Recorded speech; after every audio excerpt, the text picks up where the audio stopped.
Everyone, Scar for a Scar here for another DeckTech. I'm on the other side of the camera for once because I actually topped an event, came top 4 with Rising Rebellion. And I got my boy here, Mr. Classic, doing the camera work / interviewer. Yeah, it feels good to be doing a bit of content again. So yeah, we've got Jordan, Scar for a Scar here, fresh off a top 4 at a 68-person Road to Nationals event in Auckland, playing, as we mentioned, Rising Rebellion. So we'll just crack right into it. Yeah. Should we go through the equipment first, and then we'll look through the deck? So first thing I'll talk about is I only play Emberblade. It's the best weapon for fight. I don't agree with anyone playing Kadachi's or Edge of Autumn. The searing Emberblade is just cracked. Like, you can buff it with your spreading flames, and it helps count towards your tome count. And also, if you go like 2 attacks, Emberblade, you can get back a Phoenix Flame for free to either attack or arsenal. The card's cracked, please play it. Yeah, because I know some people have been looking at Kadachi's to turn on sort of Rupture a bit earlier, but you don't agree with that? You think the Searing Emberblade really... Yeah, I mean, I can see like the idea behind the build if you're going like a real Rupture heavy deck with, like, you know, where you can go like Kadachi, any attack into a Lava Burst or a Breaking the Point, but the Kadachis they're just real weak. It's just 2 damage split into 2 sources. They used to be like some of the best weapons in the game in the early day, but a lot of like decks just have like equipment blocks now that they can just throw to interrupt the chain, and I think the Searing is just like the perfect weapon for the deck, because you just want to have about like 1 blue a hand and just be able to pay for like a 1 cost like Flame Call or Spreading Flames and the weapon. Yep. No, I mean, it makes a lot of sense to me. All right, let's move on. Is that a Mask of Momentum I see? Cold foil, of course. So for the headpieces, we're playing both the masks. You want to choose the mask depending on the matchup, obviously. The Mask Momentum, you want to play against decks that don't have like very good equipment blocks to interrupt your mask chains, and against decks that you want to strip cards from having them block. Like stuff like in the mirror, you know, like if you get them to block and interrupt the mask chain, you're happy with that. And decks that, you know, you don't want them to have like a full card hand every turn, where you need to take some cards out of it. So when you're sort of sometimes racing other decks, you like to take advantage of the fact that they don't like to block by threatening Mask Trigger? Yeah, and you mainly want to play the mask. It's very funny. You want to play it in very long games and very short games. So it's very good against Oldham, where you're only going to have like 1 big turn. And also in games that aren't going to last very long, but they also have the equipment, like both the Rune Blades, Viserai and Briar. You can just have like 1 big stubby turn, crack the links and go get Assault, because the game's not going to go long enough to get the value out of the mask. Yeah, and that's Salt the Wound you're talking about? Yeah, you're usually always grabbing Salt the Wound from mask, but there are occasions where if you have like Spreading and Stubbies and Artivals, like multiple buffs, you can fetch an Inflame, and you can attack with that for, like, say, 3 or 4, and get back a Phoenix Flame, which would also be attacking for 1 less. Sometimes it can present more damage than the Salt the Wound can. It depends on the situation. And I feel one tip for newer players for Mask of the Pouncing Links is, unlike the Katsu Hero ability, where it has to be on the first attack, the Mask of the Pouncing Links you can activate at any time, right, correct? That's correct. Yeah, it doesn't have to be the first one. Ideally, I like to have about 2 or 3 hits before I start the thing. Like, do I crack it now? Because if you crack it too early, it just incentivizes the other player to start blocking, because if they start blocking for 3, they're essentially blocking for 4 if you grab Assault. It's very tricky, but like when you play a lot, like you can just get the feeling of like when you're going to crack the links and what to grab. Yep, and I feel you had a very big turn against a certain deck, but we'll get to that a little bit later with Pouncing Links. Yeah. Then the equipment, we are just playing the Tunic and the Flame Scale Furnace. You're basically always playing the Tunic, except, again, kind of like the mask, against decks that you don't think like the game's going to last long enough to get the value out of the Tunic more than once. And also the Flame Scale Furnace in really fast games where you can just use it to gain like 2 extra life. Also, you play it against Prism to, you know, 1 card block with a free defense, and this against Erudition. So would you play, just to give the viewers an example, Flame Scale Furnace, would you play that into Fire Mirrors, for example? Yeah, I play it in Fire because the games don't last more than 3 to 4 turns generally, and you can just use it to disrupt their their mask chain, depending on the situation, and also like you play the defense react, which we'll get to. But right, but starting with like an extra 2 health compared to, well, extra 3 because you got 2 in 1, but the spot's 1. But like the Flamescales is good against stuff that have like good blocking breakpoints, like 5 on air distance are perfect, and stuff like mask. And for example, you talked about slow matchups, Tunic shining through. So if you're playing to something like Oldhim, you prefer the Tunic?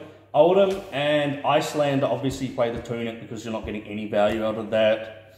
I did like this against Lexi. It didn't do much, but just having it there as like a reassurance when I went to 1 life did feel a bit nice. Maybe the Tunic would have been better in that just to help get like the resources, But to summarize it, it's good having access to both of these. It's good having access to both, but generally the Tunic is just very strong, you know, because I play Belittles, Tones, Art of Wars, Spreading. You just get good value off of this. Yep. Okay, so moving on to the arms. Yeah, so the arms, I only play 1. I don't play Suko. I think Suko's good. I just didn't really have the room for it, and I didn't expect the meta to need me to play Suko. So Stubby is absolutely broken in this deck. I did a 48 damage turn with this, but I did have 2 Art of Wars, but Stubbies is broken because you just get so much value off it, especially in really quick games. You don't need to have a perfect setup. You can just crack Stubbies, and if you get like 3 to 4 damage off of it, it's fine. Yeah, because the play pattern I saw from both yourself and a few other fighters in the top tables today was they were activating the Stubbering Hammers as early as sort of turn 1, turn 2, their first few turns of the game. Does that just play into what you were saying? It's good because it's very flexible about when you use it. Like as soon as you have an Art of War or something, you can just pop off and go on. You can use it just real early just to get that life cushion and start threatening, you know, like obviously if I start my turn with Stubbies and I do like a couple of attacks and you've no blocked it, then like suddenly the Salt the Wound's already at 3 plus, you know, however many hits. Yep. Now, one thing, again, just maybe a tip for newer players or people who aren't used to Fi, just important to know, it is an action, isn't it? So it will break the chain. Yeah, so you generally just want to start your turn with it. I mean, I think that there could be niche scenarios where like you could play something and then pop it, but yeah, but nah, probably not. To be honest. Just to let people know, you like just start your turn with Stubbies, and then the opponent usually decides to be like, yeah, I guess this is a turn. And the legs, you don't really need to talk much about. It's just Snapdragon Scalers, one of the best equipments in the game. It serves a different purpose in Fi than it does in Katsu. In Katsu, you can use it to do natural combos. In this, you can just wait to use it to like unbrick a hand where you don't have any natural go again, or you can just use it on like your snatches or your E-strikes and just push a lot of damage out in 1 turn. Yeah, and I've got to mention a way I saw you use it today as well for a double Salt the Wound at the end of the game. Yeah, so I had gotten a Salt the Wound from the Master, the Pouncing Links, and had 1 in hand. So when I played the Salt the Wound, he took it and went down to 1, and then I snapped it and I had another 1 in hand. But yeah, if you can save it for like those matchups with double Salt, it does put in a lot of work. Yeah, it seems very cool like that for even double finisher, for example. I don't think you play Lava Burst, but for example, going like Salt. It works well with Lava Burst if you have it in the build, because you can also get Lava Burst off the mask. Awesome. I think it probably will end up in the list eventually. Cool. All right, should we move on to the main deck now, so to speak? Yeah, so to start off, we're just going to play with the red. So we're going to play 3 Flame Call Awakening, which I think every Fi deck should have. 3 Double Strike, which is one of the best cards in the deck. I am playing Double Engulfing, which, to be honest, is probably going to get cut. It's a fine card in some matchups. Like, if you can find room to just be able to side it out against, you know, most decks and just play it in, like, real aggro decks, we can just punish them for either not blocking or where getting blocks out of them is a good return. One of the cool things about Engulfing Flame Wave is, is that you can play it as Chainlink 1. You can play it as your first attack return, and it feels quite cool to me because you can banish the 0 cost off the top, and you've got so many 0 costs that it just seems really good. Yeah, you can play Engulfing as a starter before you play stuff like the Flame Call Awakenings, the Inflames, etc., Blaze Headlongs. But the way I like to use it is more so, I kind of like to arsenal it and then play it as like Chainlink 3, Chainlink 2, just to get the max value off of it. And you know, if like they block something to try and like stop the mask trigger, playing this afterwards from Arsenal can just punish them. Yep, I had a good experience in pre-release with that, so cool card. We're on Triple Tome. Triple Tome, okay. Best card on the deck, please play it. You got to explain the Triple Tome to me. So it's just absolutely broken. If you can start your turn with like a head jab into any other attack or even just a weapon and get back a Phoenix Flame, you're already so close to it. And if you're playing stuff like In Flames, which can help recur the Phoenix Flames, where you can play like that, 2 Phoenix Flames in a turn and weapon, the tone's already turned on. And I'm also on 6 Brand or Cynicals, which makes the belittles that I'll show you later, and the double strikes draconic. So it just synchronizes really well. Yep. There are some matchups where you probably just want to side it out, where you just want to have all gas all the time. But I don't agree with people that don't have the tones in their deck. All right, and when you say head jab, just to clarify the viewers, you mean cards like Rise of Resentment, Ronin Renegade, head jab stuff is just like that? any zero cost starter. Like. Yep. We're playing triple Lava Vein Loyalty. It's like it's a 0 for free, but it has to be the second chain link to have go again. But it blocks for free, so it's kind of just nice having it there, so you're not as squishy. Yep. I think it's a fine card to have. Having block 3s, it's one of those things I feel sometimes when you play aggro decks, you think, oh, I'll be fine with all the block 2s, and then in the real world, the block 3s really come through sometimes, don't they? Yeah. We're on triple Snatch. This is probably like the best ender in the deck, just being able to throw it out and try to get an arsenal if they let it hit. Okay, so I feel again this is a card that that have come up in some fight decks and not others. So we got Matt Rogers. I got Matt Rogers. Walked in on this. Yep, a little feature from Matt Rogers. We're doing the DeckTech here with Jordan for 5. Okay. Scar for a scar. Scar for a scar. Okay, so we got the 3 snatches. Let's move on. Another card that people please play this. It's absolutely broken. Is Spreading Flames. Like if you have a 5 deck without Spreading Flames, just go play Katsu. This card is insane. It is the best card in the deck. So is this the card? Is this the one that sets up sort of your really, really big turns? Yeah. So you can start with spreading just as your opener, just because it has natural go again. And then if you have something like a Flame Call Awakening, it won't get the buff, but you get a Phoenix Flame. The Phoenix Flame will get the buff. It also affects the weapon, so you can go Spreading Flames and then wait till you get to like Chain Link 4.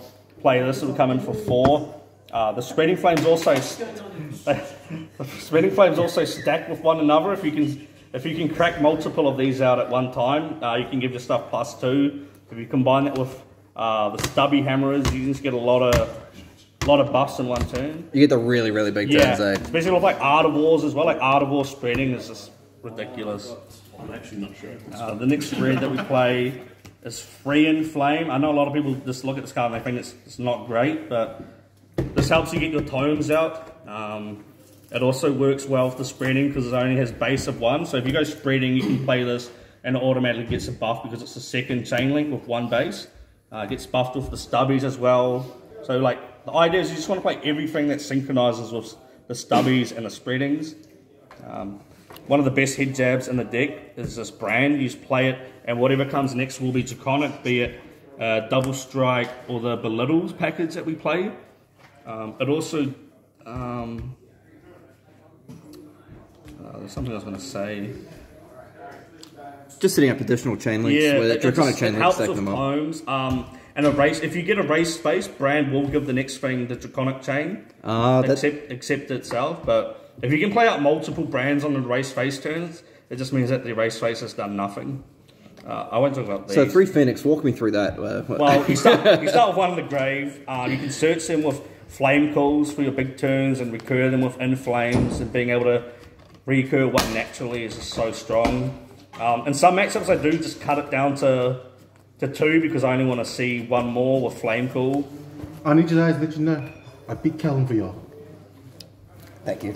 Well done. Appreciated. So we're at a post Road to Nationals sort of pizza dinner kind of thing. We're filming a DeckTech. We've got people are excited, you know. People are excited. Jesus. We play the 4 Blaze Headlongs because probably the best, non-starter in the deck is having a 4 breakpoint with go again. If you play the red, it doesn't have to be a draconic either. So you can play Double Strike, you can play Belittle, you can play the E strikes, and then just Blaze. It helps get off the tones. Yeah, it feels just very, very strong, Yeah. right? The Ronins are just a head jab. They don't do anything, but they get the buff from the stubby and the spreading flames. And they're draconic, right? It just helps with consistency. The next head jab is Rising Resentment. So this one does have an on hit if it's played later on the turn, Yep. where you can banish any attack action, and it'll cost 1 less.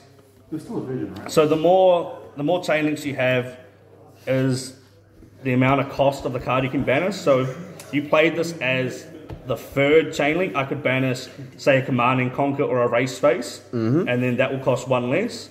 But mainly you were just using it just as another... Yeah, it's draconic, it's 0, it's 3, it's go again. It all works, right? Then we're playing Free Belittle. This card is absolutely insane. It's basically like playing an extra amount of blues that also turns on your Inflames, your Flame Calls, your Blaze Headlongs, synchronizes with the Stubby Hammerers and the Art of War turns. Okay, question I have for you, Belittles. Are you running both blue and red minnowisms, or just blue, so just red? we're only playing 2 Minnowism blues. We originally started on just 1 blue Minnowism, but there are games where, like, if you just don't have the second one in your deck, you just lose. If you have to block with it real early, or if it gets discarded somehow. And there are also turns where you just play double Belittle and just search out more resources to just sword and tome and golfing. Are you considering putting a red one in, or is it? Do you feel it's just not really valuable? I don't think. I think it'll be worse more times than it'll be good. That's fair. Yeah. We must be nearly at the end of the red. So, card that some people don't like playing is E-Stroke. I don't actually main this. This is mainly just for like super aggro matchups or against Guardian. I really want it.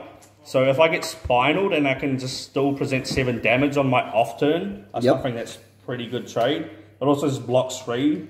It does work well if like go again into Blaze, or even just draw a card Snapdragon it, because you don't have many uses for the Snapdragons. Yeah, because I know, as you say, it's been a bit of a controversial card because it's not draconic. It takes up 2 cards to use from your hands, so you're not building up those chain links. But we do play 6 brands, so you can just go brand, E-Stroke, draw a card, Snapdragon it, and then weapon, get back a Phoenix Flame, play the Phoenix Flame, and then just tome already. Yep, so it sounds like in certain matchups you like it to sort of keep pushing damage, and other ones it just sort of helps progress the game, right? So there's turns where you just, instead of going 3-3, you just want to be like 7 damage your turn. I think it's just a good card all around. Like, there's just definitely matchups where you just don't need it and you can side it out, but I think it's just a good card all around. Okay. Then we have Poppers here, so we are on free Erase Face and free Command and Conquers. These rarely only come in against Lexi, and that's about it, really. Do you play them into, say, for example, Dramai and Prism as I toss back and forth between playing them or not playing them, as I feel like the deck's just a lot more consistent without them in the deck. Yeah, and do you play the Erase Face into the Fire Mirror, for example? I feel I've seen some plays with it. The card does absolutely nothing in the mirror. Like, we just eat it. Same with Command. I figured that just playing Command dilutes the deck. Like, a lot of Fire decks will just take 6, lose an Arsenal, and wins return. Like a 4-card hand, which does a lot more than the Command ever did. Okay, that's fair. It's a lot of reds. I think we're on about 50 reds, but it's a draconic deck, it's fine. And I guess you wouldn't play all 50 in all matchups, no. would you? Yeah, because things like the CNCs, the Erase Face. CNCs are very one purpose. Now, also, don't play Double Strike against Prism, you will just get rolled by Parable. Now, one card that I did see was missing that I know a lot of players do like is the Lava Burst. Can you just run me through why you're not running this in your deck? Just space, really, and I found that Salt the Wound is just better than Lava Burst most of the time. Lava Burst is probably better than Salt in matchups where they're going to be blocking and you're not getting the on hits. Also, another red that's noticeable missing is Phoenix Form. Yes. I think it's a good card, but I just dropped it due to consistency because I just want my hands to be, as smooth and fluid as they can be. Okay, I think if you play Rise from the Ashes, you're more entitled to play the Phoenix Form, but that's another card I also don't play is Rise from the Ashes. It's a good card, but it's quite slow. It doesn't contribute to chain links. And if you only have one Phoenix Flame in the graveyard, it just gets awkward. Or if you draw it with Inflame, it just gets way too awkward. So after playing today, is something like Phoenix Form, is that a card that you would consider, you feel like you missed it? You might not think so? You don't need it at all, in all honesty. Like, okay, controversial, but... the card's fine, but like, you don't need it. You know, Scar for Space, he's known for his hot takes though, so I'd expect nothing less. On triple Salt the Wound, the card's just all around good. It pays for the weapon on off turns, it blocks for free, and most of the time in aggro matches it's going to be coming in for about 5. If you stubby it, it'll be about 6. You get it off Pouncing Links, it's a good card all around. Triple Arbor card's absolutely insane. Helps fix bad hands, and he pushes a lot of damage. Yep. We have, for the mirror match, the triple that we got. Yeah, now I've seen that popping up in like a lot of deck lists, a lot of top 8s all around the world. Can you just run me through why you like this card? Well, I like it because you can use it not only to interrupt... Shut up. Yeah. You can use it not only to interrupt their mass chains, but if you block something like a Phoenix Flame or like just like a random 2 cost that they might be playing, like a yellow brand, you're basically just gaining 2 life and then just replacing it with a card while interrupting their mass chain. Well, gain 2 life, draw a card sounds pretty good for me. When people are playing this against me, it's very annoying, but the more games you play, the more you start to make sure your mass trigger isn't an attack that's 2 or less, so you kind of play around this so they don't get the most value. I like playing like the Blaze Headlong as the mass trigger. I have to ask, against some of the Runeblade decks like Viserai and Briar that we've seen popping up quite a lot. No, you don't play it for Rosetta. You don't play it into that? Okay. You just want to go as aggro as you can in that matchup. It's more detrimental than it is good. Yep, I had to ask, but there we go. I mean, I tried it and I was straight away like, no, never again.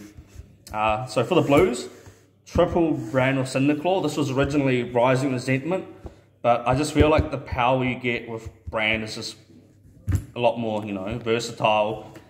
The synergy seems very good, like you mentioned earlier, with the double strikes, with the belittles. Yeah, you've got E-strike snatches, that kind of thing. Yeah, like even just going 1 and then another attack and being it counting towards the Draconic Chain is just fine for your blue. Because like at worst it's just a blue, right? It doesn't block free, but it's not the end of the world.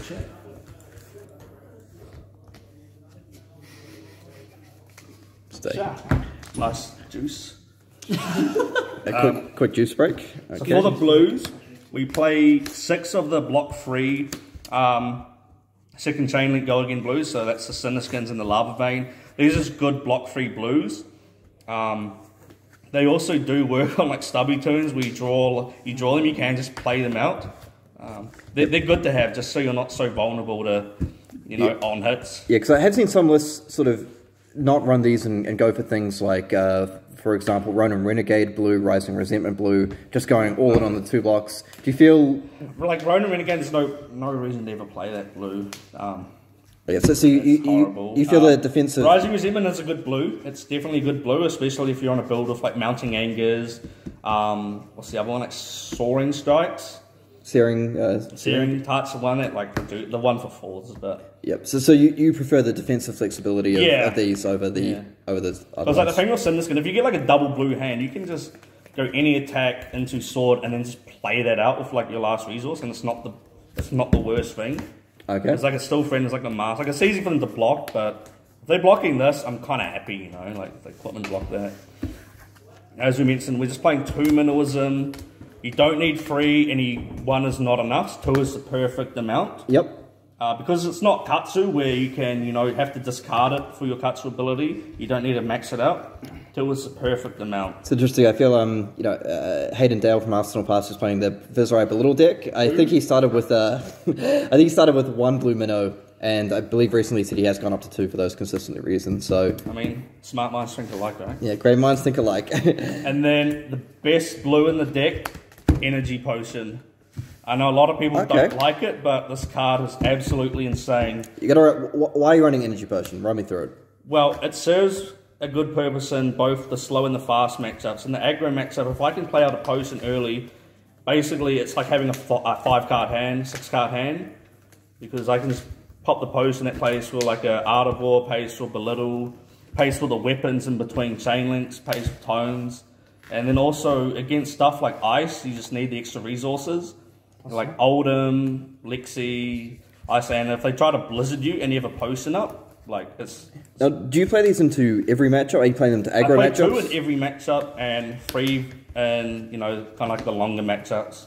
And I know some players in the past have changed how many potions they play depending on if they're going first or second. Does that come into your calculations at all, or not really? I mean, I used to be the same with Katsu, but MG potion is just absolutely cracked. Like, okay. the amount of value I've gotten off this card is just insane. I know like it's a bit worrisome for some people playing like 3 of these, 3 Phoenix Flames and 3 Art of Wars. That's 9 cards that don't block, but that's kind of the the risk you take when you're playing an aggro glass cannon, right? You go all in sometimes. Yeah. So that's for the main board there.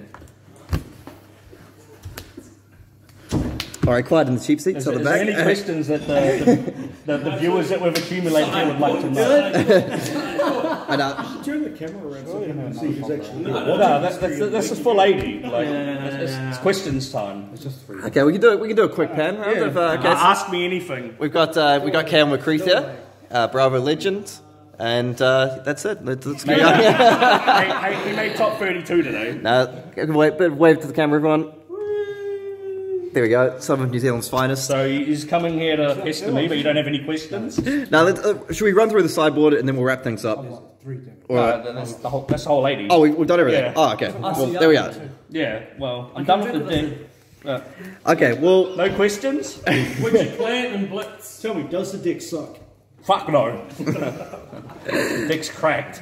I suppose, final question, any sort of tips or tricks for players who haven't played much Fi, want to play into it, anything with like Phoenix Flame, for example, or sort of niche plays you've done, something that like a newer player might not have thought of, but you've discovered in your testing?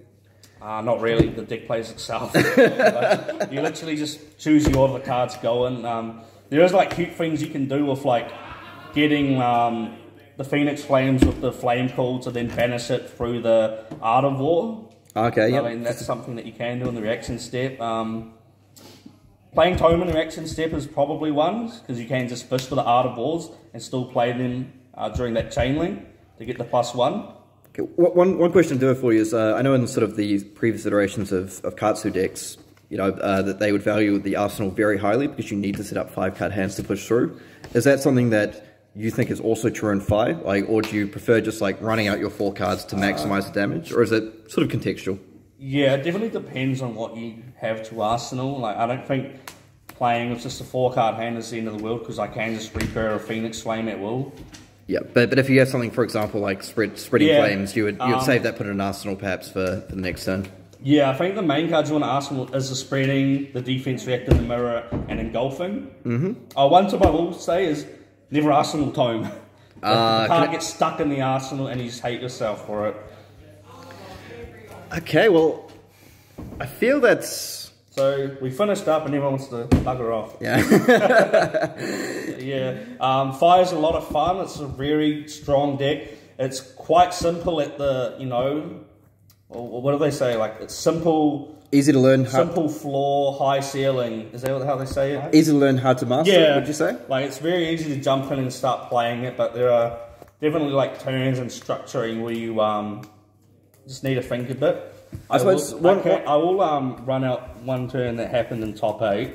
Okay, while you're setting up that turn, can I just ask you, for players who may be a bit worried about playing the deck because, they feel uncomfortable playing into Oldhim, or they have Oldhims in their meta, how do you feel the Oldhim matchup is? Do you feel it's like completely unwinnable, or do you feel pretty comfortable? No, it's definitely not unwinnable. It's definitely hard. I haven't had enough practice with it to get like the master of the matchup that I want it to be. But I have cracked like 30 damage turns in back-to-back games with Oldhim. And I know cards like I feel I've seen some lists online with people running things like Thor in the sideboard to get rid of Frostbites. I don't think Thor is good. Another card I don't think is good is Liquefy. I feel like if you're playing a bad Oldhim, it's going to connect, but a good Oldhim's never letting the Liquefy hit.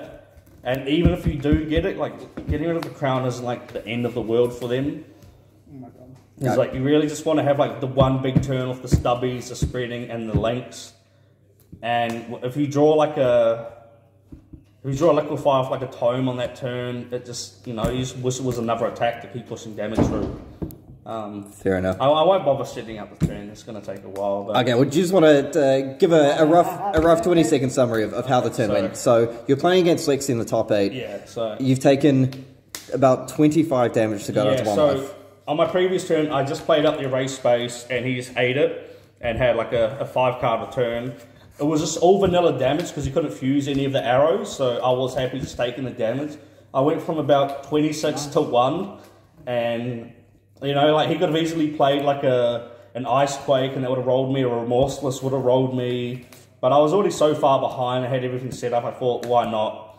And then my turn came, I believe I popped a potion, and we went double Art of War, cracked the Stubby Hammers, and then we played a Belittle for 6, getting a bird, getting a Minimalism, sorry, Flame Call for 6, getting a bird.